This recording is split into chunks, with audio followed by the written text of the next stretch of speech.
Let me ask you a question that might feel uncomfortable. When the doors are closed and you're alone in the quiet, private theater of your own mind, who do you assume you actually are? I'm not talking about who you hope to become someday. I'm not talking about the idealized version of yourself you're grinding toward, or that polished, smiling mask you put on for the rest of the world every morning. If we're strictly honest with ourselves, a lot of us operate on a very different baseline. We quietly assume we're unlucky. We assume we're stuck, or permanently carrying our past. This underlying assumption acts as the architect of your reality. It works in the background, drawing the boundaries of what is possible for you, and filtering every experience you have through that specific lens. Your life is functioning perfectly to deliver exact circumstances into submission: your job, your bank account, your relationships. But forcing external change while holding on to a deep-seated identity of lack or victimhood is unsustainable. Your actions might push the needle temporarily, but your baseline assumption will eventually pull your reality back into alignment with your beliefs. Trying to force your physical reality to improve without addressing what you assume about yourself is like trying to change your expression by vigorously scrubbing the mirror. The alternative is a mechanism taught by Neville Goddard. He called human assumption the operant power. It is the core engine that generates your day-to-day reality, functioning as a primary force that shapes how you perceive and interact with the world around you. Let's look at how this operates in practice. I once worked with a young man facing a recent job loss, the end of a major relationship, and a looming eviction notice. He sat down across from me, completely exhausted, and told me he was cursed. The intervention here wasn't to look for more jobs.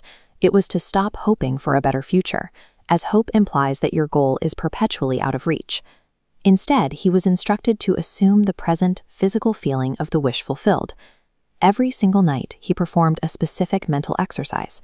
He stopped dwelling on his empty room and instead felt the sensory experience of walking into a beautiful home as a secure, confident provider, treating it as a concrete fact. This profound mental shift changed how he presented himself in interviews and how he navigated his social circle. By discarding the cursed identity, he began to recognize opportunities he previously overlooked, eventually leading to a superior job offer and the healing of his relationships. This mechanism scales across any human desire. An estranged mother applied this by dropping the grief of separation and assuming the feeling of a deeply loved, reconciled parent, which eventually led to the phone call she had been waiting for. A businessman applied this same mechanics to his finances, increasing his income by normalizing the physical sensation of wealth in his daily routine until it felt like his natural state.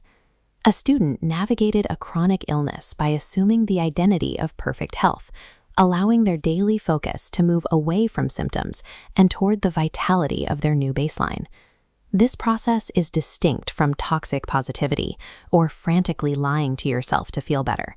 It requires no forced enthusiasm or empty hype. The system relies on a specific mechanical shift. If you operate from "I will be," you trap yourself chasing a moving target perpetually in the future. Real change begins when you step into the state of "I am," wearing the feeling of your fulfilled desire until it's perfectly natural. To apply this yourself, you must first reframe what you're doing. You are not trying to construct a brand new person from scratch. You are identifying a version of yourself that already exists in your consciousness and choosing to inhabit it. First, you need to get clear. Pick one specific desire. Decide exactly what you want, whether that is financial security, vibrant health, or a stable relationship. Second, construct a single, brief mental scene that implies your desire is already an accomplished fact. Maybe it's the feeling of a wedding ring on your finger, or the specific glow of a healthy reflection. You must focus only on the end result, not the logistics of how it arrives. Third, step into that mental scene using your senses. Feel the textures and hear the voices right before you fall asleep. During this twilight state, your analytical mind relaxes, making your subconscious more receptive to these new instructions. By repeatedly performing these steps, you speak the language of the subconscious, eventually replacing your old identity with the one you have consciously chosen. Now, tomorrow morning, you are going to wake up and doubt will likely arrive. The old negative story will try to creep back into your thoughts as you navigate your current environment. When that happens, do not fight the doubt or argue with your current reality.